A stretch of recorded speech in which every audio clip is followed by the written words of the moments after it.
কৃষকদের জন্য অত্যন্ত সুখবর চলে এসেছে। আজকের এই ভিডিওতে আমরা কৃষক যারা রয়েছে তাদের জন্য অত্যন্ত খুবই গুরুত্বপূর্ণ আপডেট দেব। যে সমস্ত কৃষকরা উত্তরবঙ্গে প্রাকৃতিক বিপর্যয়ের জন্য ফসলের অত্যন্ত ক্ষতিগ্রস্ত হয়েছে, যারা প্রচুর পরিমাণে যাদের ফসলের ক্ষয়ক্ষতি হয়েছে, সরকারের তরফ থেকে তাদের জন্য অত্যন্ত গুরুত্বপূর্ণ এবং সুখবর চলে এসেছে। সরকার তাদেরকে কিন্তু ফসলের ক্ষতির জন্য সমস্ত কৃষকদের ব্যাংকের অ্যাকাউন্টে কিন্তু আর্থিক সহায়তা প্রদান করবে এবং সেই আর্থিক সহায়তা প্রদান করার কাজ ইতিমধ্যে শুরু করে দিয়েছে। কৃষকদের ব্যাংকের অ্যাকাউন্টে টাকা পাঠানোর বা আর্থিকভাবে সহায়তা করার জন্য সরাসরি ব্যাংকের অ্যাকাউন্টের মাধ্যমে কিন্তু টাকা পাঠানোর ব্যবস্থা করছে রাজ্য সরকার।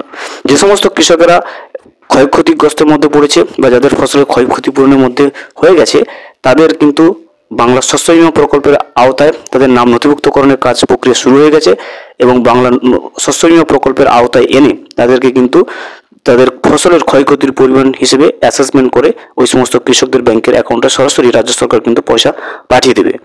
যারা যারা এখনো পর্যন্ত বুঝতে পারছেন না কোথায় গিয়ে আপনি আবেদন করবেন ফসলের ক্ষয়ক্ষতি পূরণের জন্য, অবশ্যই কিন্তু এই ভিডিওটা দেখবেন। কিভাবে আপনি আবেদন করবেন, কোথায় আবেদন করবেন, কি কি ডকুমেন্টস লাগছে শস্য বীমা প্রকল্পের আওতায় আপনাকে নিয়ে আসার জন্য, সমস্ত কিছু আমরা আজকের এই ভিডিওতে বিস্তারিতভাবে জেনে নেওয়ার চেষ্টা করব। ভিডিওটি বিস্তারিতভাবে দেখে নেওয়ার আগে ছোট্ট একটা অনুরোধ, যদি চ্যানেলে নতুন হয়ে থাকেন অবশ্যই চ্যানেলটা সাবস্ক্রাইব করে রাখবেন এবং নোটিফিকেশনটা অল করে রাখবেন এই ধরনের সমস্ত আপডেট সবার আগে পাওয়ার জন্য। চলুন আজকের আপডেটটা আমরা বিস্তারিতভাবে দেখে নিই। আলিপুরদুয়ারের 2972 জন কৃষককে সাহায্য করা হচ্ছে। রাজ্যের মানুষের পাশে মুখ্যমন্ত্রী মমতা বন্দ্যোপাধ্যায় উত্তরের দুর্যোগেও আবহাওয়ার পরোয়া না করে সর্বহারা মানুষদের পাশে দাঁড়িয়েছেন দরদি মুখ্যমন্ত্রী মমতা বন্দ্যোপাধ্যায়। সোমবার শিলিগুড়ি পৌঁছেছেন মুখ্যমন্ত্রী, উত্তরকন্যায় করেন প্রশাসনিক বৈঠক।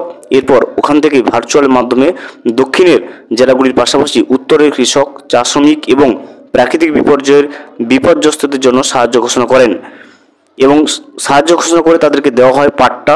এর মধ্যে আলিপুরদুয়ারে 9 জন গৃহহীনকে এদিন নতুন গৃহ নির্মাণের জন্য চেক তুলে দেওয়া হয়েছে। 13টি বাড়ি আংশিক ক্ষতিগ্রস্ত হয়েছিল বন্যায়, সেই 13 জন ক্ষতিগ্রস্ত বাড়ির মালিককে বাড়ি মেরামত করার জন্য চেক তুলে দেয় জেলা প্রশাসন।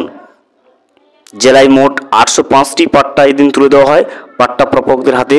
তার মধ্যে কৃষি পাট্টা 210, হোমস্টে পাট্টা 215, চা বাগান পাট্টা 380। এছাড়াও ফসলের ক্ষতিপূরণ পান 2972 জন কৃষক।